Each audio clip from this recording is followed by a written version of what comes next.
It is one of the most well-known spots in our state, especially right here in central Pennsylvania, Raystown Lake. But before it became the big-time tourist attraction that it is today, it went through a transition period, which leads to some amazing historical secrets beneath the water's currents.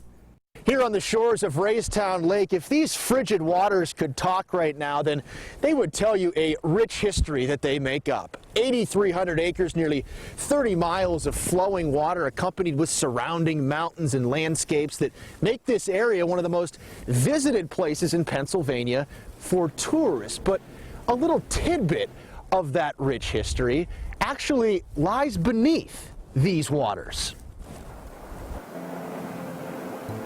Years ago, it was just a regular dam in the Raystown section of the Juniata River in Huntington County. Although it still had its visitors, it wasn't until the early 70s, 1974 to be exact, when it officially became what it's known as today, Raystown Lake. Tourism in the area would never be the same. The Raystown branch of the Juniata River has been dammed for actually over a century now. I think 1909 was the first dam on the Raystown branch, and it was a hydroelectric dam, privately owned. When that dam was created, a lot of cottage development happened along the river and along the backwater of the dam. Matt Price is the executive director of the Huntington County Visitors Bureau, specifically the Raystown Lake region. He, like many others that have come to Raystown before, have a deep connection to that past. There were, I think, 3 or 4 marinas on the old dam, including Jim's Anchorage and Yoakum's Boathouse were the 2 biggest. I know my grandparents and my dad grew up on the old dam. Somebody else who spent a lot of time on the old dam was Bob Sipes, along with his family. Bob and his wife Janet raised 6 kids on the waters of Raystown. Their cottage home in the area of Finks Bridge was a top destination for their friends and family each and every summer. I remember the old cottage was a lot of fun, the water skiing, and also we did a lot of fishing. Great memories of yesterday. Fast forward to today. It was at about 300 or 400 feet. The Sipes' cottage, like many others, today is no more.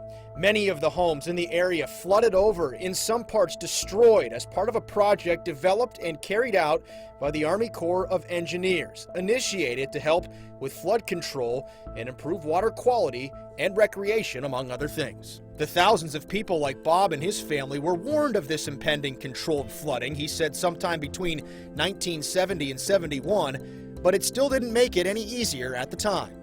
The man that would buy the cottages for the state, he would come in and want to talk to me, and of course I'd walk away because I didn't want to sell.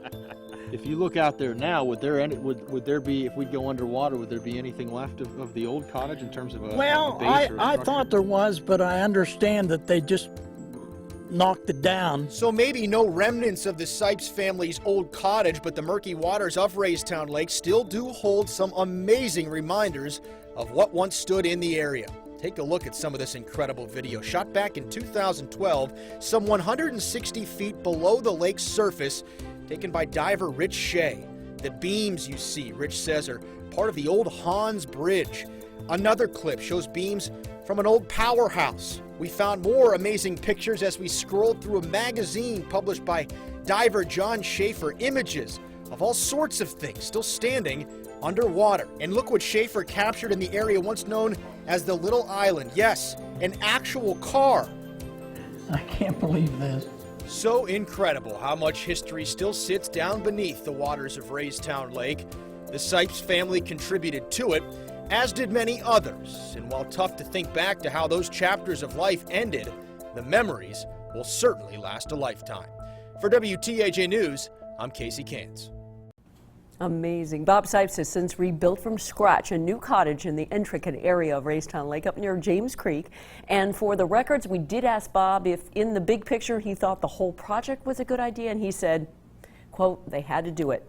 You may also have heard of the small town of H. I think I'm pronouncing that right. That area was arguably the most affected by the transition. According to records, 407 graves and about 1,000 cabins had to be moved there. And for more on this amazing underwater story of Raystown Lake, head to wearecentralpa.com.